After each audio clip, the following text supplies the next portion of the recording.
વિદ્યાર્થી મિત્રો જય સકું ગયા પેપરમાં આપણે માગના નિયમના અપવાદો વિશે ચર્ચા કરી કે ભાઈ માગનો નિયમ એક શરતી નિયમ છે, પણ કેટલીક બાબતોની અંદર માગનો નિયમ લાગુ પડતો નથી કે ભાઈ પ્રતિષ્ઠા મૂલ્ય ધરાવતી વસ્તુઓ હીરા, માણેક, મોતી, સોનું, જવેરાત આ બધી પ્રતિષ્ઠા મૂલ્ય ધરાવતી વસ્તુઓ છે કે ત્યાં માગનો નિયમ લાગુ પડતો નથી. અત્યંત સસ્તી વસ્તુઓ મીઠું, દિવાસળી, સોય, કાકડી આવી વસ્તુઓના ભાવમાં વધારો થાય તો તેની માંગમાં નજીવો ફેરફાર થાય છે.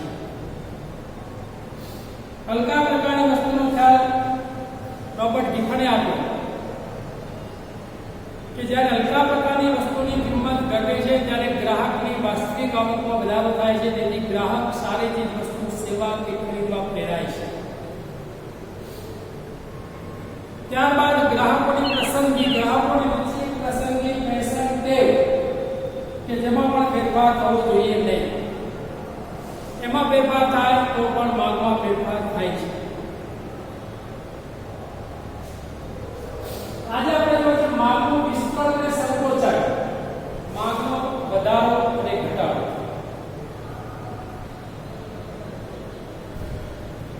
એની અંદર વસ્તુની કિંમત રૂપિયામાં આપેલી છે, વસ્તુની માંગ એકમમાં આપેલી છે.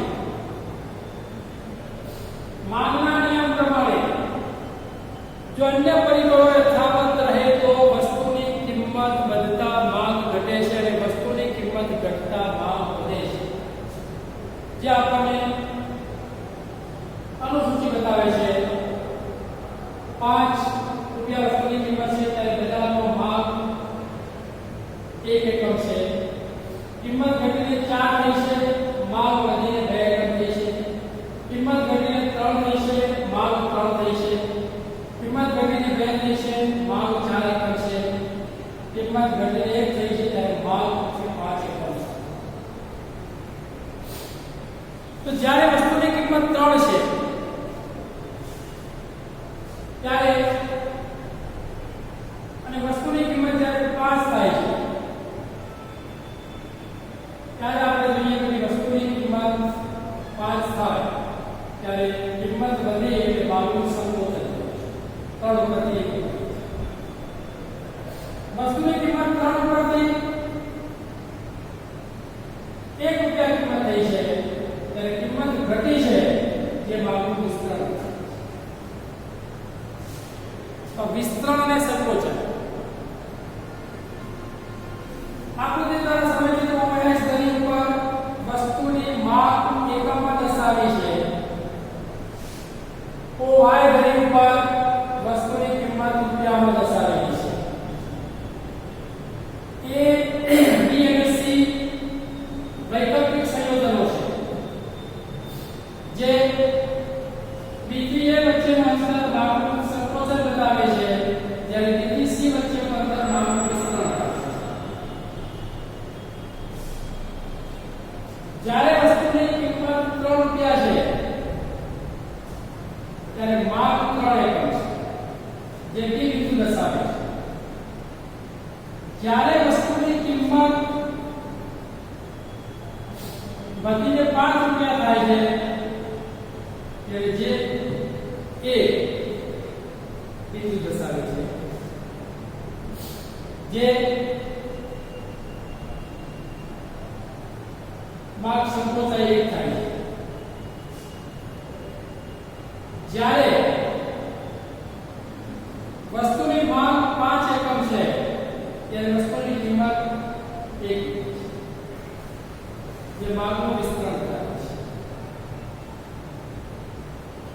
A અને B વચ્ચેનું અંતર માંગનું સંકોચન બતાવે છે, B અને C વચ્ચેનું અંતર એ માંગનું વિસ્તરણ બતાવે છે. તો માંગ રેખા ઉપર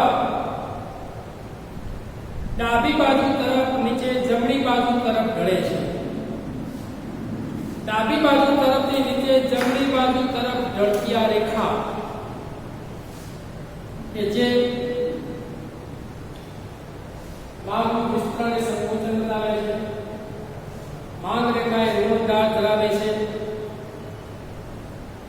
કિંમતમાં ફેરફાર થાય છે ત્યારે માંગમાં ફેરફાર થાય છે, કિંમત ઘટે છે ત્યારે માંગ વધે છે, કિંમત વધે છે ત્યારે માંગ ઘટે છે. પણ માંગનું વિસ્તરણ અને સંકોચન એક જ માંગ રેખા ઉપર જોવા મળે છે. એક જ માંગ રેખા આની માંગ રેખા ઉપર જોવા મળે છે. કારણ કે માંગનો નિયમ કહે છે જો અન્ય પરિબળો યથાવત રહે તો વાત છે. અન્ય પરિબળો કે કિંમત સિવાયના પરિબળોમાં ફેરફાર થાય, ગ્રાહકોની રુચિ, પ્રસંગી, ફેશન, ટેવ આ બધામાં ફેરફાર થાય તો એની અંદર પણ ફેરફાર થાય છે. તો અહીંયા ડીની એ માંગ રેખા છે જે આકૃતિની અંદર આપણને બતાવે છે. તો આપણે એની સમજૂતી લખી શકીએ કે જો અન્ય પરિબળો યથાવત રહે તો વસ્તુની કિંમતમાં ઘટાડો વસ્તુમાં જે વધારો લાવે છે એટલે માંગનું વિસ્તરણ કહે છે. OH તરીકે પર વસ્તુની માંગ એકમમાં, OY તરીકે પર વસ્તુની કિંમત રૂપિયામાં દર્શાવવામાં આવેલી છે. A, B અને C એ જુદી જુદી કિંમતે માંગ દર્શાવતા વૈકલ્પિક સંયોજનો છે. B એ મૂળ સંતુલનનું બિંદુ છે. દ્વિતીય વચ્ચેનું અંતર એ માંગનું સંકોચન બતાવે છે, જ્યારે B, C વચ્ચેનું અંતર એ માંગનું વિસ્તરણ બતાવે છે. આમ આપણે જોયું માંગનું વિસ્તરણ ને સંકોચન. હવે માંગનો વધારો ઘટાડો. હવે જ્યારે વસ્તુની કિંમતમાં કોઈ ફેરફાર થતો નથી, વસ્તુની કિંમત સ્થિર રહે છે, તેમ છતાં પણ આપણે જોઈએ કે ભાઈ માંગની અંદર વધારો કે ઘટાડો જોવા મળે છે. તો એની અંદર પણ આપણે જોઈએ વધારો કે ઘટાડો જોવા મળે છે. તો અહીંયા વસ્તુની કિંમત 3 રૂપિયા છે, કિંમતમાં કોઈ ફેરફાર થતો નથી, પણ માંગ બદલાય છે કારણ કે કિંમત સિવાયના પરિબળો કામ કરે છે. ગ્રાહકોની રુચિ, પ્રસંગી, ફેશન વગેરે. તો અહીંયા 3 માંગ 1 છે, વસ્તુની કિંમત 3 છે, માંગ વધીને 2 થઈ, વસ્તુની કિંમત 3 છે, માંગ વધીને 3 થઈ, વસ્તુની કિંમત 3 છે, માંગ વધીને 4 થઈ, વસ્તુની કિંમત 3 છે, માંગ વધીને 5. હવે ગ્રાહકોની રુચિ બદલાય તો પણ એમાં ફેરફાર થાય છે કે ભાઈ બજારની અંદર કેરીની માંગ હોય, ઉનાળાની કાળઝાળ ગરમી હોય, કેરીની માંગ વધારે હોય, પણ જો વરસાદ પડે તો બજારમાં તરત જ કેરીની માંગ ઘટે છે. કિંમત સ્થિર છે, 50 રૂપિયા કિલો તો 50 રૂપિયા કિલો જ છે, 500 રૂપિયાની પેટી તો 500 રૂપિયા જ છે, કિંમત સ્થિર છે. પણ ગ્રાહકોની રુચિ બદલાય, ગ્રાહકોની રુચિ બદલાવાના પરિણામે ગ્રાહકો કેરીની માંગનું પ્રમાણ ઘટાડે છે. એટલે આપણે જોઈએ કે ભાઈ માંગમાં વધારો કે ઘટાડો જોવા મળે છે. વસ્તુની કિંમત સ્થિર છે, અન્ય પરિબળો કામ કરે છે, કિંમત સિવાયના પરિબળો. કિંમત સિવાયના માંગનો નિયમ જ કહે છે જો અન્ય પરિબળો યથાવત રહે તો વસ્તુની કિંમત વધતા માંગ ઘટે છે અને વસ્તુની કિંમત ઘટતા માંગ વધે છે. અહીંયા OX તરીકે પર વસ્તુની માંગ એકમમાં દર્શાવે છે, OY તરીકે પર વસ્તુની કિંમત રૂપિયામાં દર્શાવેલી છે. D1 એ મૂળ માંગ રેખા છે, જે બિંદુ દર્શાવે છે કે જે સંતુલન બિંદુ છે. D2 એ માંગ રેખા છે, જે માંગમાં ઘટાડો દર્શાવે છે, જે વૈકલ્પિક સંયોજન B છે. C બિંદુ D3 રેખા દર્શાવે છે, જે માંગમાં વધારો દર્શાવે છે. હવે ધારો કે આપણે કિંમત સ્થિર છે 3 રૂપિયા છે, તો A થી B તરફનો ભાગ માંગમાં ઘટાડો દર્શાવે છે, જ્યારે A થી C તરફનો ભાગ એ માંગમાં વધારો દર્શાવે છે. તો અહીંયા પરિસ્થિતિ આવે છે એક પરિબળ દ્વારા આપણે કિંમત યથાવત રહેતા અન્ય પરિબળોમાં ફેરફારો જોવા પડે તો પણ માંગમાં વધારો કે ઘટાડો થાય છે. તો વસ્તુની કિંમત સ્થિર છે તો અહીંયા મૂળ માંગ રેખાને બદલે નવી જ માંગ રેખા અસ્તિત્વમાં આવે છે. મૂળ માંગ રેખાને સ્થાને નવી જ માંગ રેખા અસ્તિત્વમાં આવે છે, જે અલગ અલગ રીતે આપણે જોઈએ કે બે માંગ રેખા અસ્તિત્વમાં આવે છે. D1 D1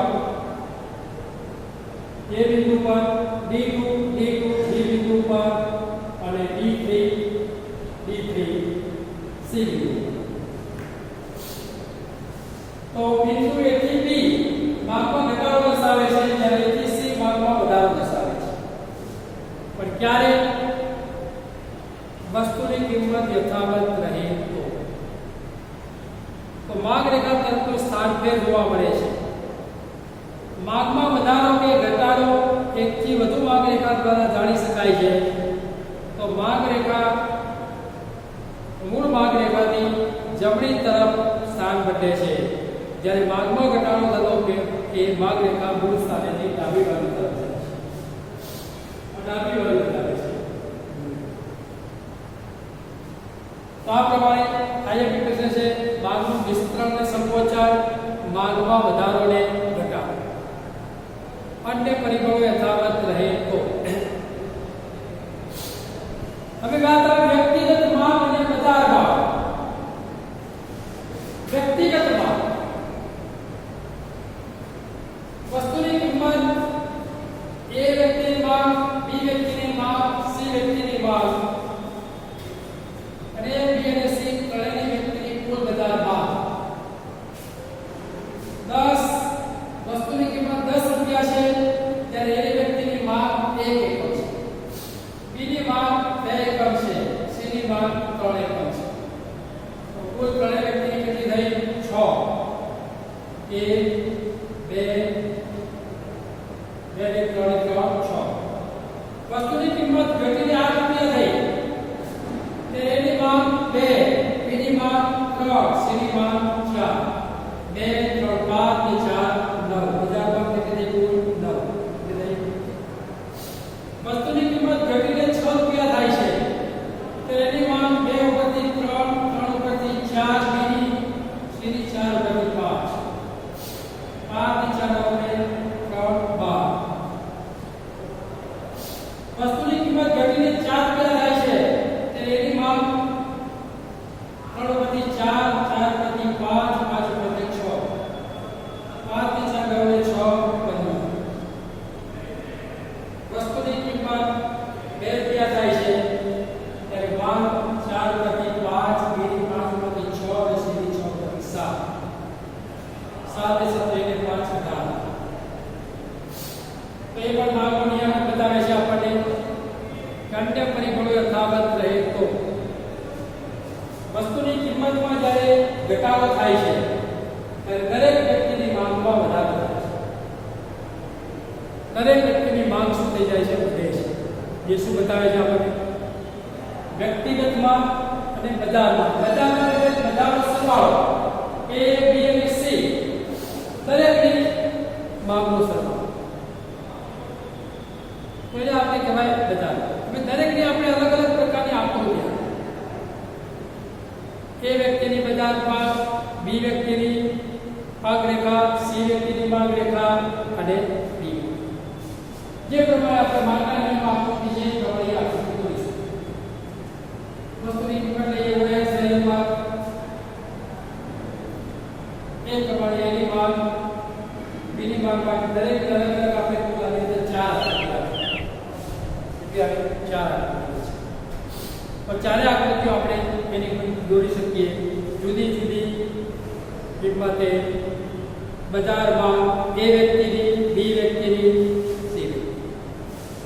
X ધરી પર વસ્તુની કિંમત દર્શાવવાની છે, Y ધરી પર વસ્તુની માંગ દર્શાવવાની છે.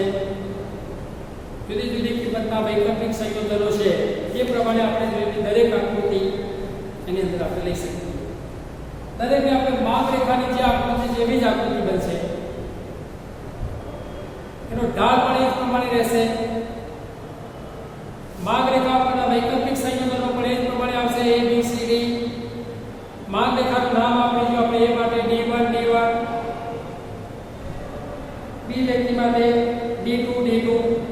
D3 માટે D3 અને કુલ બજાર ભાવની આપણે જ્યારે દોરીએ ત્યારે D4 આ પ્રકારે વ્યક્તિગત માલ એ બાબતની આપણને ખાતરી આપે છે કે આ બજાર ભાવ અને કુલ બજાર ભાવ કુલ બજાર ભાવ આટલા સુધી આપણે જોયું કે કિંમતમાં વધારો ઘટાડો ભાગનો વિસ્તરણને સંકોચન અને વ્યક્તિગત ભાવ અને બજાર ભાવ વચ્ચેની તુલના આટલા સુધી આપણે જોયું. નેક્સ્ટ આવતા લેક્ચરમાં ચલો જીતું.